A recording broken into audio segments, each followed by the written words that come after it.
Happy Sunday, Notre Dame fans. Mike Singer and Mike Goolsby live on the Blue and Gold YouTube channel. Hope everyone is doing well. It's October 13th. We are live on the Blue and Gold YouTube channel.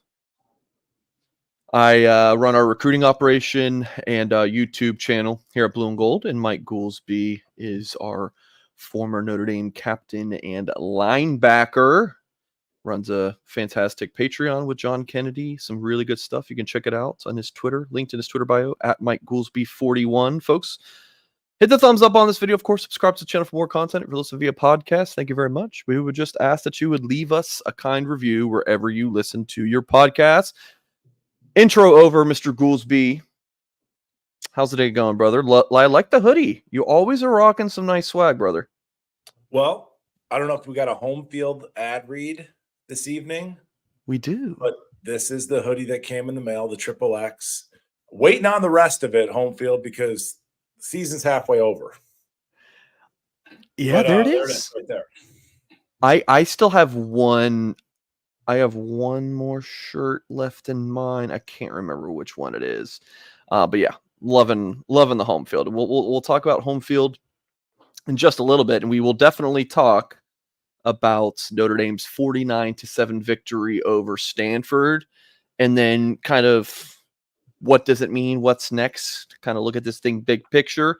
But Goolsby, initial thoughts on the game. I think the line was, 23 and a half? Notre Dame certainly blew by that. So what'd you think about the game for the Irish? Just what you wanted to see, Singer. Just what you wanted to see.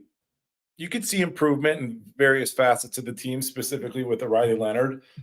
Seems like people are starting to maybe take a second look at that young man. People's opinions are starting to change. You know, when you get a chance to watch the All-22 as we do over on Patreon, you could see inklings, Singer. It's like, man, you know, if you could just get a little bit more time, if you could just get a little bit more comfortable. So really proud of Riley to see that continued development. But all in all, it was a pretty clean game. Started a little clunky, but it was a clean game.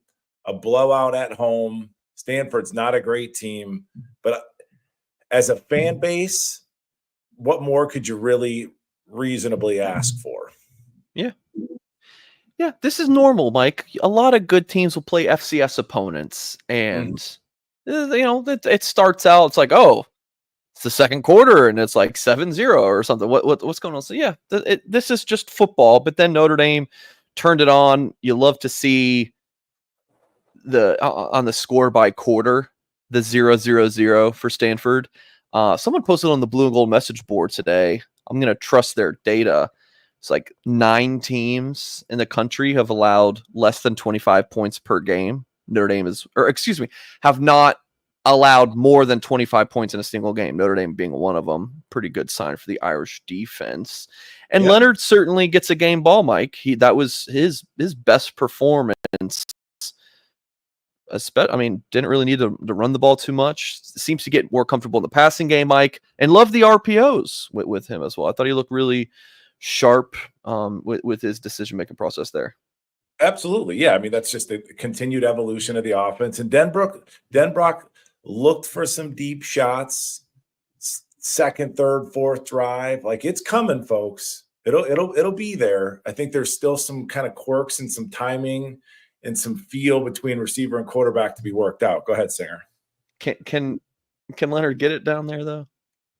You know, or he's got to make that throw early, right? If he can only throw it 50 yards, he's got to let that thing rip at like 30 yards. We're in the receiver, in terms of being able to let the receiver run under that thing rather than slow down a little bit. Think about that Bo Collins one. Yeah. But otherwise, that's the critique of Leonard right now after that game is like, this is the deep shots. But otherwise, dude, I was very critical of Leonard early on. Never was, let's see Steve, though. I was never like, let's bench Leonard. Never got there. But he's definitely cooking. He's definitely cooking. Yeah, I was, without focusing too much on Riley Leonard early on, but I was never critical of Riley. My take was early in the season, if you were going to be critical of Riley, the arrow gets pointed directly at Freeman because you kind of knew what you were getting in this young kid, an athlete playing quarterback. But games like this, Singer, are fun for me and probably you as well, because you cover these kids' recruitment. Yes. A lot of these youngsters that you get to see play in games like this, it just basically ended their recruitment, right? I mean, that relationship with you and them is probably still fresh. So it's really fun. I kind of had a busy weekend. That weather delay, wherever I'm at, the NBC broadcast during the game jumped to the Oregon OSU game. So I had to dive back into Patreon, pull out the replay. But I'm like, dude, let me see some Kedron Young. So I was like, I went back and watched the tail end of the fourth quarter just because I wanted to see that kid tote the rock. I'm glad I did. What'd you think about my shout? I think you said you watched most of the show last night where I said Kedron and Aeneas give me vibes of Estime and Kyron. Do you like that? Yeah, I do. And I'll tell you this. Fun comparisons. I know you like fun comparisons. No, it's a fun comparison. Kedron's a big kid. It's so interesting. Aeneas looks really thick, right? But he's only listed at 200 pounds-ish. Mm-hmm. And apparently, like, Kedron got up to almost damn near 240 during the offseason. We talked about this months ago. What's he listed at now? Let's see. I think he's 230. 229. So damn. Say that again. What's he listed at? At 229. Still a big boy. That's a really big boy. Neither one of them, I don't think, are burners, though, right? But then you think about Estime and you think about Kyron and you think about their 40 times going to the NFL, and neither one of them were. So absolutely. But no, I was just really, really thrilled with the team performance. And just, continue to improve. And I think the big challenge for the team as we talk about it, this next slate of games, specifically like a Georgia Tech, you go out on the road, but it's like, you don't want to come off of a big win like this, nice little attitude shift, nice little different approach to the game, and then sort of regress. Sure. Does that make sense? And I think this is another thing I want to talk about tonight, us dipping in the rankings should only make this team keep their foot on the gas pedal just psychologically, Singer. So you don't want the team thinking, all right, we just won 5 in a row, like we're back, and then slip back into NIU territory, right? I think and Georgia Tech. Yeah, Georgia Tech they could play. They're all right. I mean, they're all right. I think the quarterback's a little bit dinged up. I've been kind of paying attention to them ever since they knocked off Florida State week 1 over in Ireland. But it does feel like, yes, don't read the press clippings. But then also it does feel like that team has definitely kind of shed that Northern Illinois loss. And I hope us as a fan base can maybe follow suit. Just one ND gal loves your HomeField hoodie and was impressed with KVA. And then, so just one ND gal, thank you for the super chat. And then Brendan, thank you for yours as well. He says if Riley plays like his last 2 games, Notre Dame 11-1. Thank you guys very much. But I want to ask you one more thing about this game. Mm-hmm. And then we're going to dive into some specific topics. Well, I guess it's kind of about this game, but it's that big picture look. Like, what did we really learn? I think we learned that Leonard continues to get comfortable in this offense. Some stuff with the young guys, so much talent that Notre Dame is recruited under Marcus Freeman. Some things about the receivers that we'll talk about that I feel like were takeaways. Howard Cross. It was good to see Howard Cross and Riley Mills seem like they're back to their personal bests. But other than that, it's a good way for the Irish to take care of business. I don't know how much more to kind of take away, from that one. What do you think? What side of the ball you want to start on? I want you to just get an overarching vibe, Mike, on anything you learned from that one before I dive in. I'll get into those topics. Yeah, I mean, building off of what you just said, yes, Cross and Mills. Cross probably had his best game. But again, did we learn anything? I'm not sure. Okay. Stanford was playing like backups in their interior offensive line, right? But nevertheless, you love to see it. Yeah. And Bryce Young, to me, is going to get a game ball. Keep playing that young man. You talked about some of the kind of the things that we learned about receivers, Singer. then you're, maybe president and or vice president, maybe founder. You're founder of the Bo Collins fan club, right? I'll take it. I'll take it. So Bo, in as many weeks, has had a couple dropsies. And then this week he had a fumble. So as we're looking for like continued improvement, championship lens, championship filter, that's not acceptable. Yeah. And I think that especially for receiver one. Yeah. And it's like, it was clear early in the game, the focus, like I think we went to Bo 3 straight plays in a row. And like, if you're going to be that dude, you can't have the dropsies. And I think that was part of the story about Bo kind of coming out of Clemson, a little bit of inconsistency with the hands. Another thing I think we learned about the wide receiver room, I think this is 2 weeks in a row, like clutch third down singer, they look up your boy Jaden Thomas. Yes, I want to talk about that for sure. I'm loving that. I also want to jump in. Nope, I'm going to reword that. That was about to sound very sus. We're going to talk about HomeField. Okay. Because Mike, you really do look, I'm going to go. I know you don't love being full screen, but the hoodie, Mike, looks fantastic. Yeah. Love the HomeField hoodie. We Goolsby and I and Tim got to go on little HomeField spending sprees. I went t-shirt across the board. Now seeing that, I kind of wish I would have went a hoodie because that thing looks absolutely incredible as an alarm goes off near me. Folks, college football is in full swing. Notre Dame's looking to make a run to the college football playoff, and you're going to want to be geared up for every second of it, which is where we're going to talk about HomeField Apparel, the premium collegiate apparel brand based in Indianapolis. You guys know that I love their clothing. You get that brand new retro look, but without the retro tears, the retro smells. So when I say brand new retro look, right, a little bit of an oxymoron. It's brand new, but it's retro designs, and we absolutely love it with HomeField. Always rolling out new stuff as well. They got unique coaches jackets, which let me pull this up.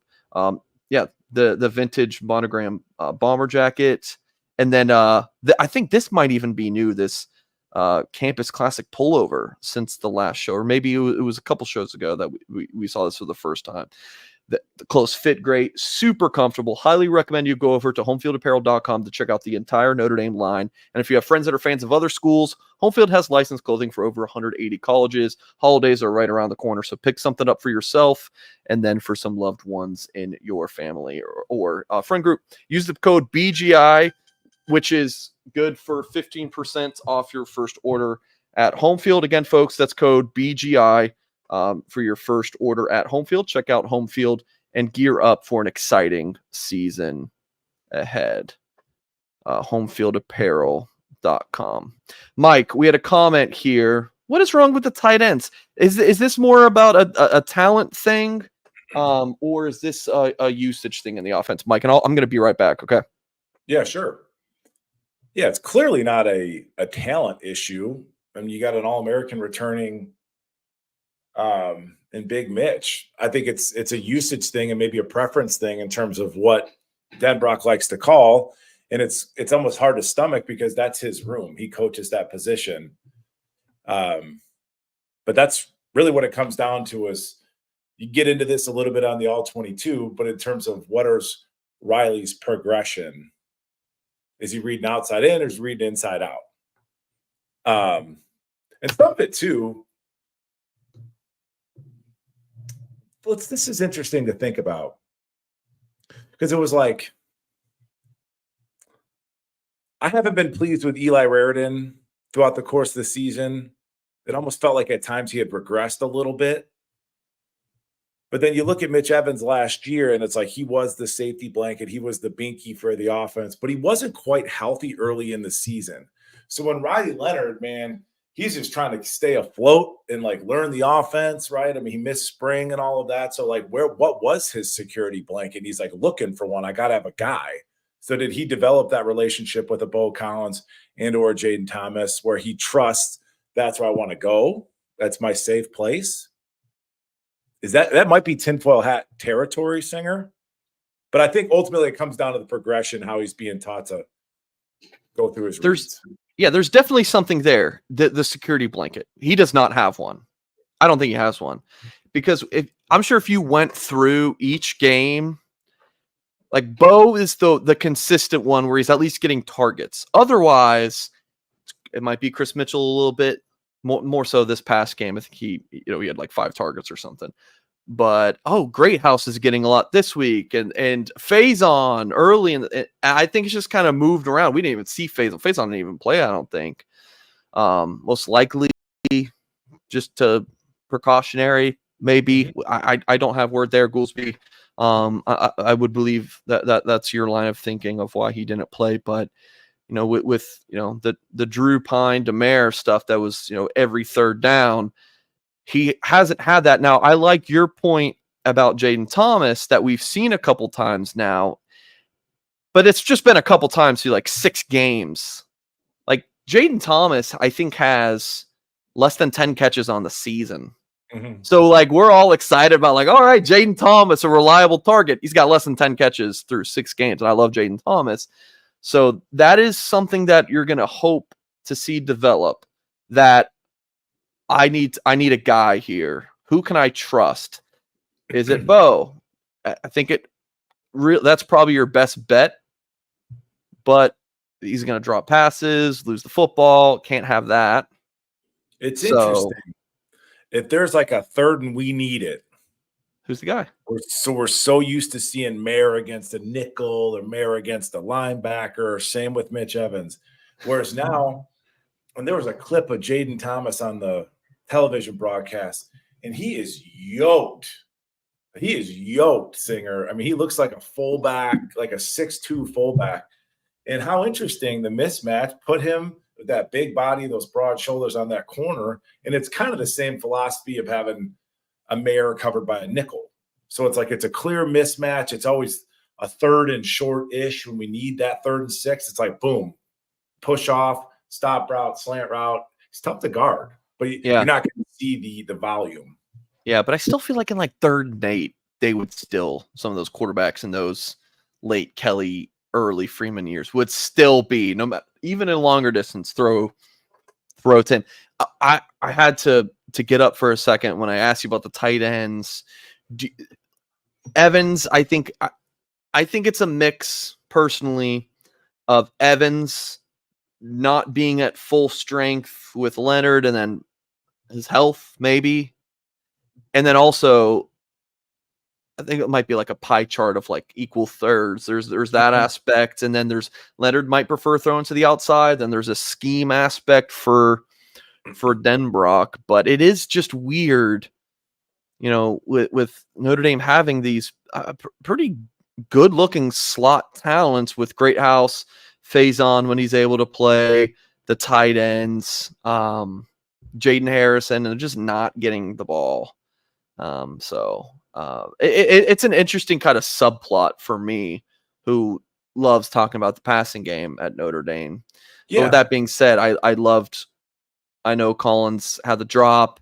That the play he got stripped on Mike is kind of like look, take care of the football. I get it, but that was just an incredible play by that defender. And then I love seeing Mitchell get more involved, him getting a touchdown, and I love seeing Jaden Thomas get involved. Yeah, and I think the last thought on Evans, maybe it could be like a vibe thing, a connection thing. I do think there was a level of frustration with Mitch in terms of like him not being, and this is all speculation on our part, right? To be fair, Singer, like maybe you're not 100% locked in, or you're 100% cleared, but then your mental mojo, trust in your knee isn't quite there. But that's just been an interesting thing to kind of watch develop. It's just that dynamic. It's like he was the man this year, so now you're not the man this year. What does that do to your ego? What does that do to your hunger and desire to like get open consistently, right? Because he's still, he's not a pro athlete, right? So it's just something to keep tabs on. And I think I'm going to watch the All 22 tonight, so I'll probably have a better answer in 12 hours. Yeah. Leonard they also spread the ball around a ton, which I like. KK Smith, that was a nice one. 25-yarder. That's cute. I like that.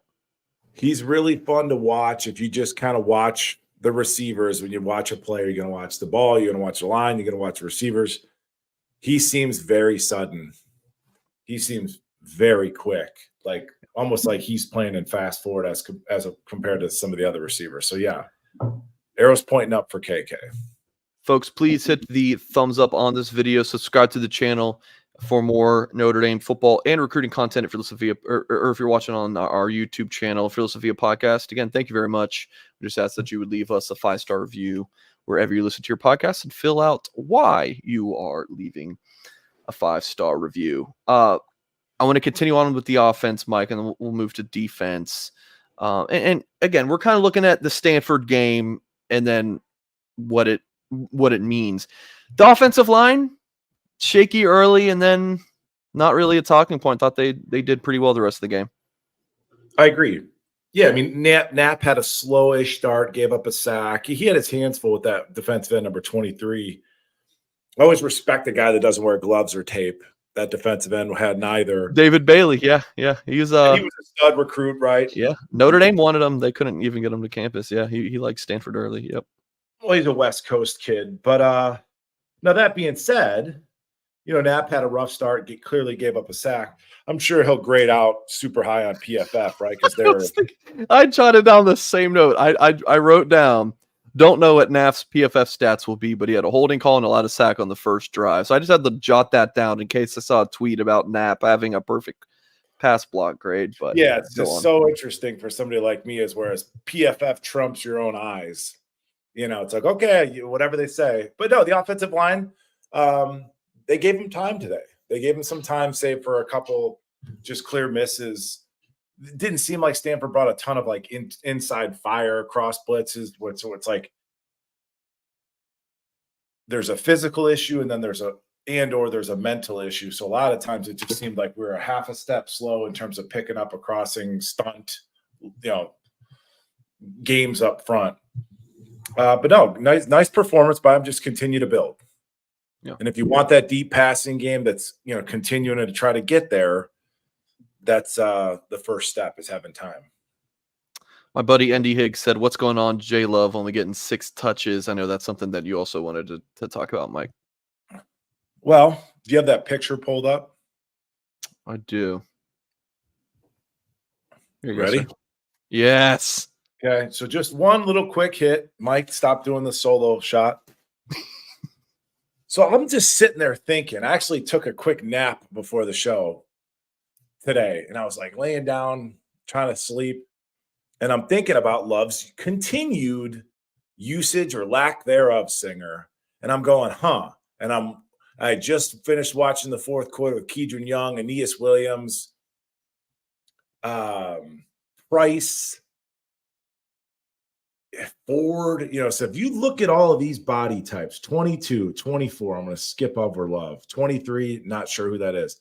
21, Kedron Young, Payne, Aeneas, all those kids are 5, if we're being honest, 5'9-ish to 5'11-ish, 220 pounds-ish. Price is built a little bit differently. Like you can just see where like his kneecap is to where Price's kneecap is. He's like a longer limbed athlete. A little bit narrower shoulders, just a little bit narrower shoulders, a little taller than everyone. A little bit taller, a little bit faster. And I'm just like, I wonder if McCullough has a certain type of play style that he prefers. Not saying that's a bad thing. We all have preferences. But I'm like, I just wonder, or are you saving Love? Because, I mean, dude, the guy averages 9 yards a carry. I mean, every time he touches the ball, like every other time he touches the ball, it's like, his second touch of this game, 25 yards, So on a little dump off pass. If for people who want to talk about Brian Kelly versus Marcus Freeman recruiting, and you just want to talk about recruiting rankings, that's fine. I get it. It's not like it's been night and day difference in terms of like, oh, Kelly had this and Freeman's just blown past the recruiting rankings. But Jeremiah Love is a kid that Brian Kelly would not have gotten. Just would not have. Jalen Sneed is another. There's impact. I mean, I wouldn't say Sneed's an impact guy, but there's like impact players at Notre Dame that just would not have come to Notre Dame in Brian Kelly era in South Bend. And Jeremiah Love is one of them. Like one of those big boy recruitments, NIL. Notre Dame got Jeremiah Love, and he is a difference maker.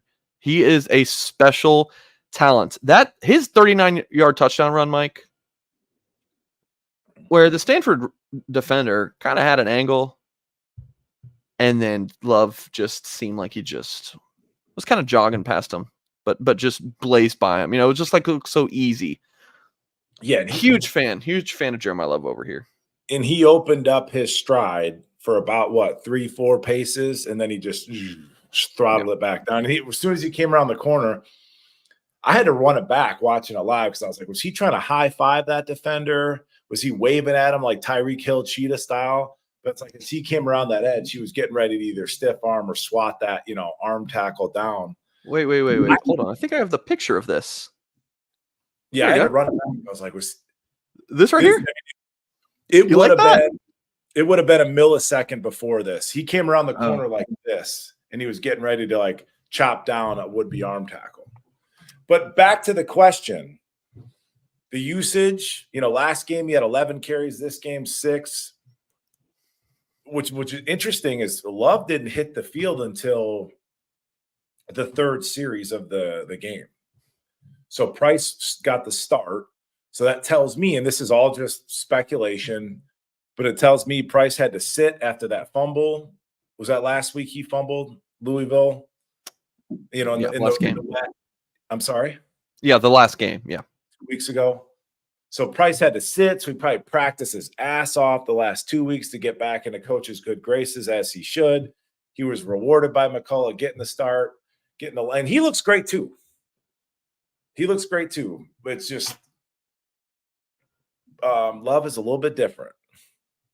Jeremiah Love, 26. Wait, am I muted? Oh, no. Okay. All right. Jeremiah Love, 26 snaps, which was more than Price's 21.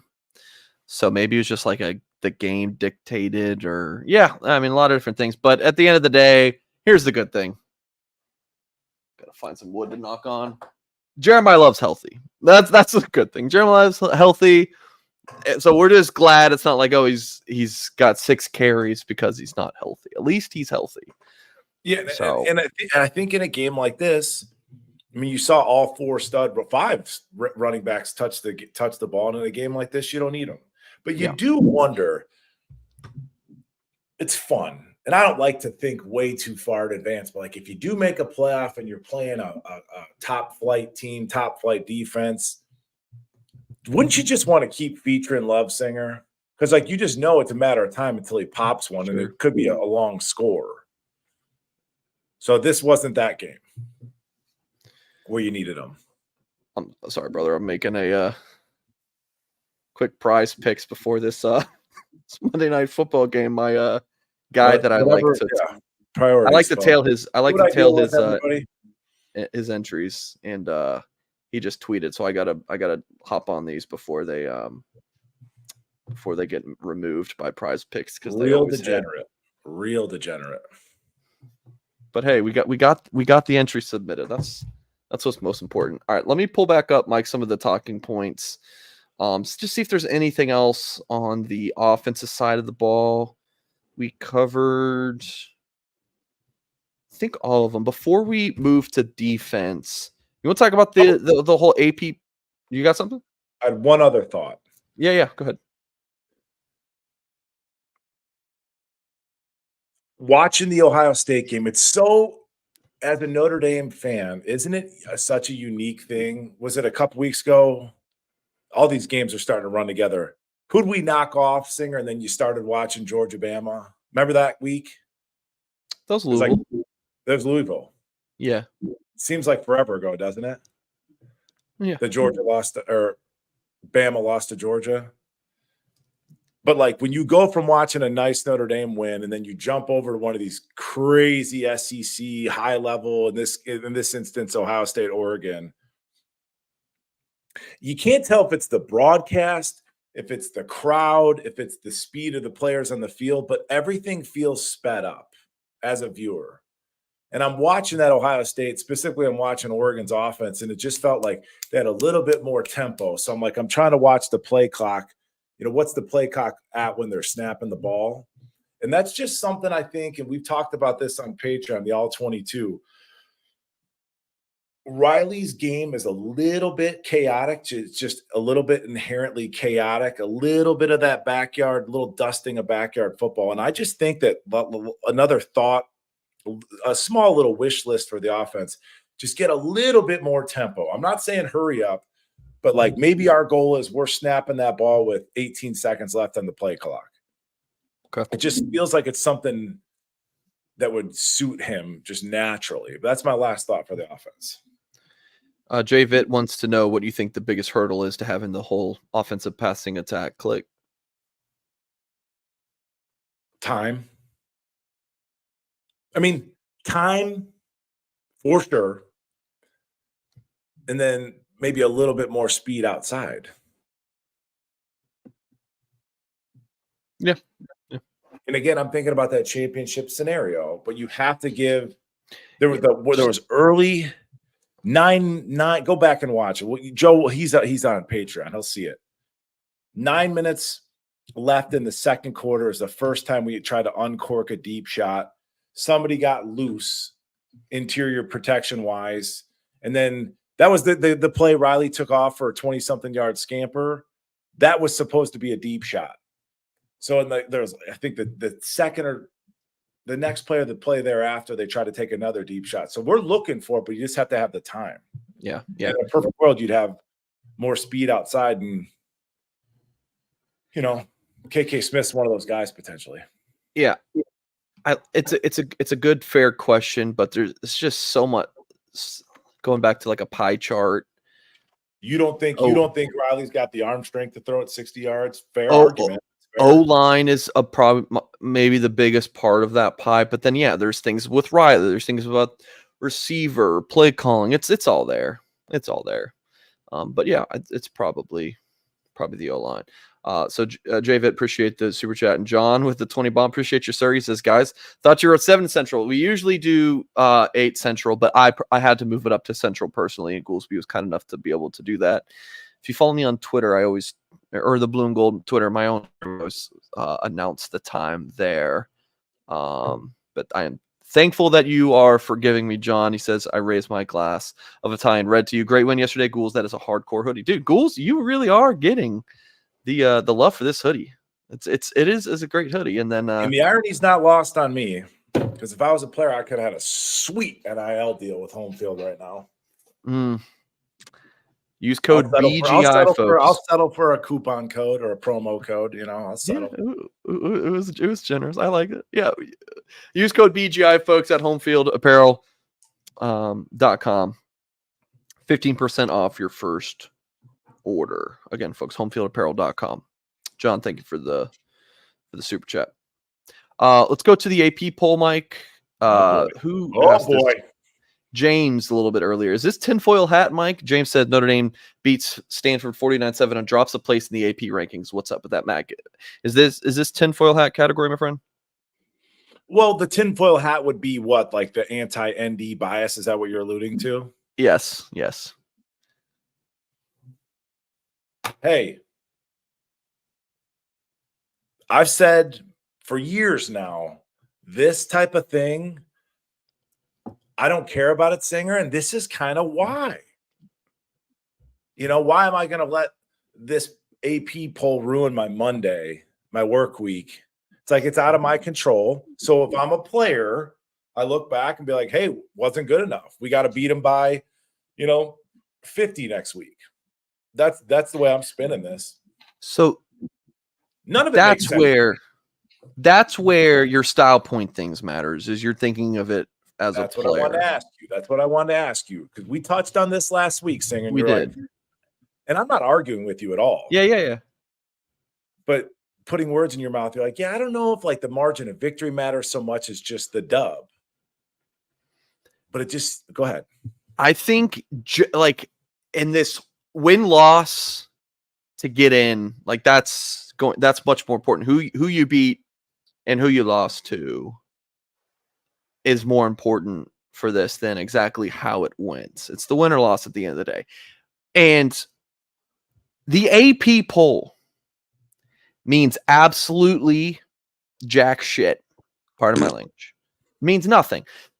I've said this before about the AP poll. The only little influence is that if you're on the college football playoff committee, do you let this bias you at all? It's kind of like with the rankings. Like if you're one of these guys at a website and you're ranking the high school prospects, and a kid picks up Bama, LSU, Notre Dame, Ohio State, Michigan, USC, Florida, all in a week, you're kind of like, maybe I need to look at this kid, right? Maybe this kid is a little bit better than a low 3-star. It's maybe one of those things, but otherwise, the AP poll doesn't mean anything. So the college football playoff, at least it's like, if I'm understanding this correctly, you guys can let me know in the chat. They're sitting there and they're picking this exactly what it is. A poll is just, it's what, like 50 sports writers, and they all submit a poll, and then how the point system work, it gets added up and divided, whatever, and then it comes up with the AP poll. So it's not like there was a committee of people who said, no, let's move Notre Dame down one because of this. That's not how the AP poll works. But I do believe the committee, that's how that works. So if we're talking about the college football playoff committee dropped Notre Dame down after beating Stanford, let's talk about that. But the AP poll, I mean, okay, I don't really care about the AP poll. I mean, I watched. Put the teams back up again, Singer. Sorry, you're good.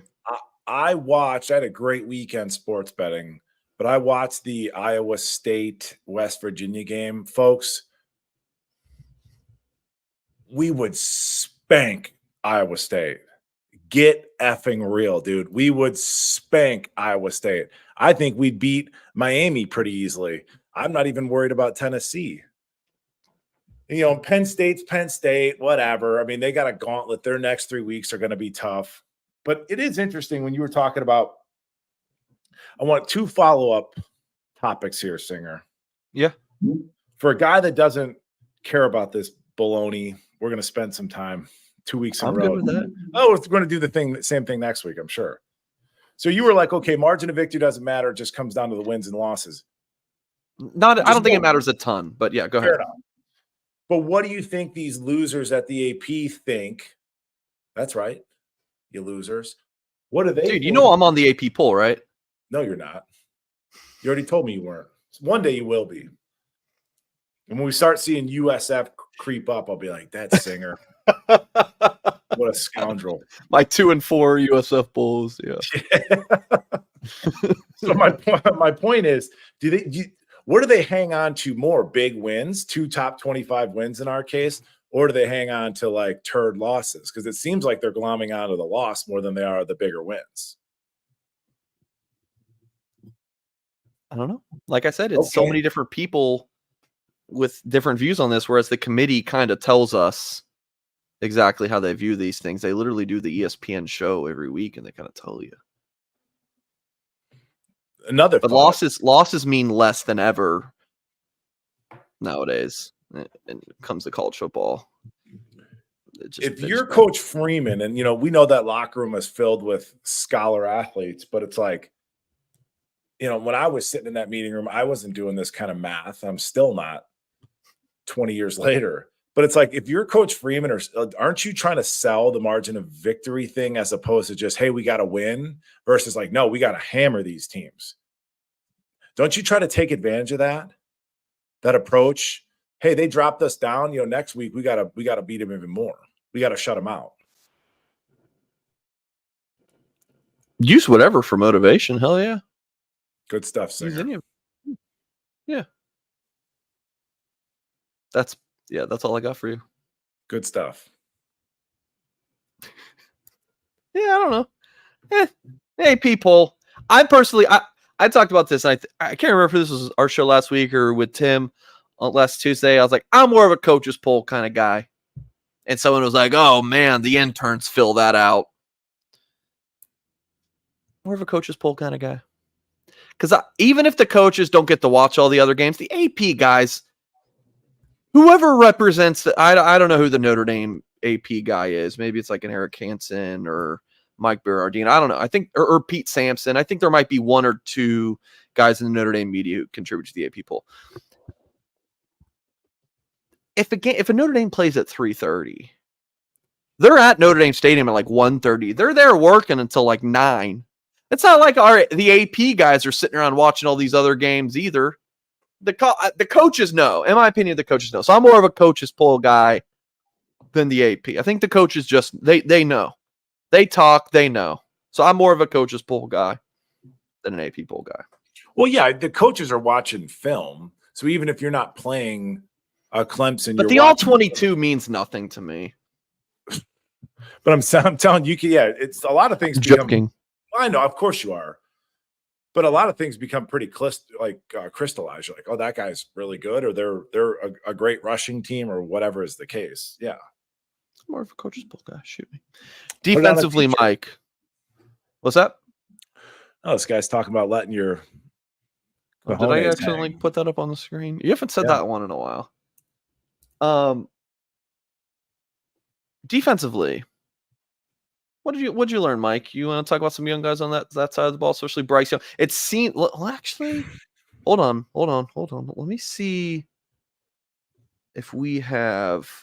Let's see, Bryce Young. I want to see his snaps. He had 39. Let's see, RJ Oben had 23.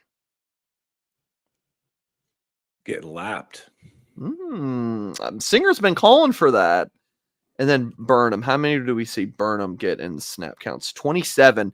Burnham had the highest defensive grade per PFF. We do love PFF around here. Burnham had 27. So it does seem like Oben, who's just was excited when Notre Dame got him, but the guy is just not making an impact. Mike, there hasn't been a single game where like, oh yeah, there's Oben's coming out party or anything like that. Even Mills, who struggled this year, I mean, he had a sack this past game. You know, he seems to be coming along. Oben had 1 tackle, and that's I can't remember like any TFLs or sacks from Oben this year. I will look it up though.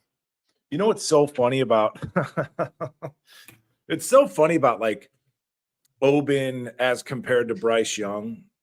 And you and I have kind of went down this Bryce Young evaluation journey together. Like I can recall watching his sophomore film, his junior film, his senior year film. And I said this multiple times, like his senior year film was like defensive end porn. It was like, he was incredible as a senior in high school. But there's still a little bit of like baby deer to his game because he's still like, he's growing. I mean, he's going to wake up tomorrow and be 4 pounds heavier just because like, but then when you watch like Oben's the one that kind of looks like a baby deer. He doesn't look like it looks like he kind of just started playing football. Like he's not really good at like the feel for the game and everything else like this. But, you know, I've got a couple nephews. I don't see them that often. They live, you know, like 14 hours away. But it's like when you see them, you're like, oh man, the last time I saw you, you were this tall. It's like, and I feel like every week when you turn on Bryce Young, that's how you feel. He just gets better and better and going all the way back to sophomore year of high school. You know who else was very similar like that? Mr. Joe Alt. Oh, Joe Alt. Yeah. Okay. Very similar. Yeah, I remember seeing Young around this time last year. It was him and Micah Gilbert were on the same team, and they were playing Wes Pritchett's kids. You know, they played at the same high school. Marshall Pritchett. Yeah, the North Carolina commit being predicted to flip to Bama.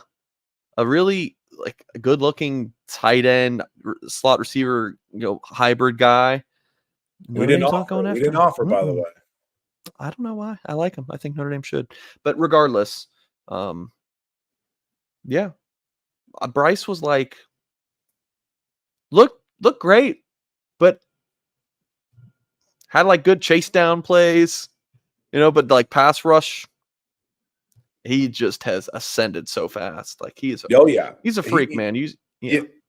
The hands are starting to come, and I'm just like, he wears the long sleeves. Like, wait till that kid starts to fill out. He's wearing those long sleeves to hide those, skinny arms. But Gabe Rubio came back. I thought he looked dominant at times. It's just nice to see a big body on the interior of the defensive line.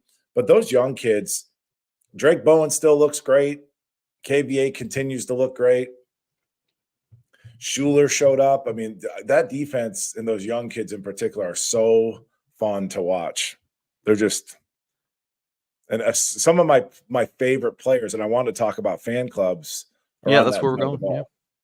Yeah. All right. So a few years ago, I called myself the president of the Joe Alt fan club. And for whatever reason, people keep asking me, Mike, who's your next Joe Alt pick? So at the end of each recruiting cycle, I do a superlatives article, your MVP or your, biggest get, whatever superlatives. And there's always a Joe Alt fan club pick. It's just the honorary Joe Alt fan club. And I give my favorite recruit by whatever criteria I want to use. Who have we had? We've had Alt to Angeli, of course. To Rico Flores, I know we had a fan club for a while. That was your guy. We still love Rico Flores around here. That was the big loss in the offseason for Notre Dame. Like Notre Dame, I think, kind of felt like all of them were coming, except for Rico. That one stung the Irish from what I was told. And then I think 23 was Preston Zinter / Jeremiah Love. I want to go with Love, but it was like, obviously it's Jeremiah Love. So I always kind of go with someone who's a little bit more under the radar. So the Preston Zinter. In 2024, I can't remember who it was. I honestly can't. But Mike, so who are like your guys? This team. It's like, especially if they're a little bit like, we know you love Jeremiah Love. Maybe some guys who are a little bit more unheralded right now. Maybe they're more guys who are playing in the fourth quarter of a Stanford game. I'm going to start with Keedron Young because no different than I love Jadarian Price. I love Jeremiah Love. I just prefer Love. And I love Aeneas Williams. I just prefer Keedron Young. If we're like, that's a set, and these two are a set. I like the way Keedron Young's foot hits the ground, Singer. It's different than how if you watch Price run, he's a heel striker. It's just something I don't really like. For a big kid to run on the front of his foot like Keedron does, big fan of his. One of them, I'm forgetting his name. I'm buying myself time. The other one's KK Smith, and I want to say I was kind of leading that charge for some time now because I just know the kid can run. And the offensive lineman, the tackle from North Carolina, what's his name? Kirby. No, Sullivan Absher. Absher. Yeah. I just being a football guy, Singer, like I'm watching, the tail end, the backups are in. Sullivan's in there sweating, dude. Because these kids, there's so many TV timeouts and they rotate. Like these kids, half these kids aren't even. You look at Jadarian Price at any given snap, he's not even sweating. And I just look at Sullivan Absher and he's like sweating, red face, plays his tail off. And his length. So he's not just a try-hard guy. Like he has physical tools. Fan club. That's offensive side of the ball. Defensive side, I don't really have anybody. I thought I was banging the drum for Adon Schuler. Everybody was excited about Rod Hurd. I was like, but I don't really have anybody on the defensive side of the ball yet other than, KVA and Young. And I'm becoming a bigger Drake Bowen fan week by week. I really am. Why is that? He's just a super physical kid. And like, if I'm at all critical of him, it's just, I think I'd like for him to be a looser athlete in space. And it's like, that's just a kid that's wired like Drake. If you ever listen to this, like work on it, I mean, sky's the limit, but just in terms of like that long speed and that range, he's just kind of tight. So to broaden your game and to grow your game, to be able to play outside of the tackle box rather. But that's why I love good analogies, Mike. Okay. Stay with me on this one. Yeah. My brother-in-law, he's the youngest right? My brother-in-law Colt. He's the youngest of the group. I was the youngest, so I see myself in him sometimes. And so I get onto him the most, Mike. Whenever he's, I'm about to say what I'm about to say. Whenever he's goofing off, I get on him the most because I see myself in him. Do you do that with specific linebackers like a Drake Bowen, who's a little bit more of a throwback Goolsby type? No. But I love where your mind's at. Okay. But as a fellow cracker backer, as a cracker backer, I can say that. Okay. We're both cracker backers. So yeah, I mean, we do belong in a small-ish fraternity. But no, I don't compare myself. And this is the other thing, being a cracker backer, people look at you and they're like, "Oh, you're a hard hitter, you're a throwback, you're tough." And it's but you guys both are. Like you. But I mean, Drake's a two-sport athlete at Notre Dame. I ran 10 800 meters in high school, and all anybody wants to talk about is how tough you are. It's like, well, what if I played corner one game in high school? What if I covered slot receivers in college and tight ends man to man? It's like, nope, they just focus. It's like Zibikowski. They did the same thing with Zibby. So like, people like to pigeonhole you. But that's what I'm just saying. I mean, this thing. We've been talking about that since I saw Drake at the All-American game. Like, man, it looks a little tight. He did, yeah. Loosen up them hips, man. It'd be a killer out there. Yeah. Drake is 6'2", 240, and you were what, 6'3", 245 at Notre Dame? 250? My senior is 249. Okay. Chris said 10-8 in the 40. Just saying. You can look it up. That's funny. I just lost my train of thought. I was laughing so hard. About your fan club guys. Yeah. Okay, quick note. RJ Oben, 0 TFLs or sacks. I did end up looking that up. My fan club selection for the 2024 recruiting class was Gerby, which I don't know. I was just such a fan of him before he committed to the Irish, like several months before. This had been, I really just like this is the guy. Like, he's gonna be an impact guy. And he ended up being an all 3 5-star, which didn't really help my like under the radar guy but case. But whatever, it's my fan club. I do whatever the hell I want.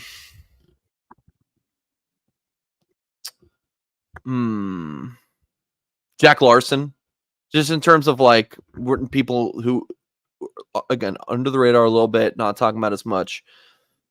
Jack Larson, I don't think he's going to be a Mike Mayer, Cole Kmet, high draft pick, but I think he's going to play in the NFL as like he's got a specific role he's going to run block for you, do H-back. You can split him out. You can play him as an X and catch some hitches. I like Jack Larson a lot. Freshman tight end from North Carolina. I like Carson Hobbs, freshman corner from Ohio. I've liked what we've seen from him in some limited action. And that's about. I love Kedron, love Aeneas. I think Micah Gilbert's going to be great. So Jack Larson is if we're talking about a deep pull here, Jack Larson. Jack Larson. 2 years from now, be like, dude, remember Ghouls? I was the founded that fan club. I don't see it with Larson. He's small, bro. In person, he's small, dude. He's small. But we'll see. Jack Larson listed at 6'3", 250. So maybe 6'3", 250 is small these days. I don't know, man. I'm just telling you, when you look at Urlacher. Kennedy Urlacher is a good shout. Yeah. Some of these NFL Notre Dame tight ends, he's in a Jackson category. Yeah, Kennedy Urlacher is a definite. Great call by this kid. Yeah. Good call. Yeah. Good call. Shame on us. Yeah, shame on us. Kennedy Urlacher is just the way he plays is just great so call. Oh, that's terrible. We forgot that. Absolutely. And here's the thing, and we're gonna kind of wrap up the show with this. When you go to Notre Dame's 2024 recruiting class, if this page will load, All right, man. At the top of the class, Gerby, Kingston, Cam Williams. Okay, yep. Kedron, Micah Gilbert. Okay, Anthony Knapp. Keep scrolling. The lowest ranked high school recruit in Notre Dame's class, Kennedy Urlacher. An absolute steal. We're going to end with this, actually. Michael says, do you know how Notre Dame compares to other schools in terms of NIL money? Are we keeping up with other schools? Mike, any thoughts on this? I think I do know, and I want to just spend 1 minute on this. Michael Kolitz, as Notre Dame fans, it's only probably natural, right, Singer, for us to be like, oh, we're lagging. Like, just because it's like a Notre Dame-y thing for us to be like, oh, yeah, we can't keep up with the Georgia. Not the case, I'm told. I think maybe at the onset of NIL, like when it was truly the Wild Wild West, I think we were reeling a little bit.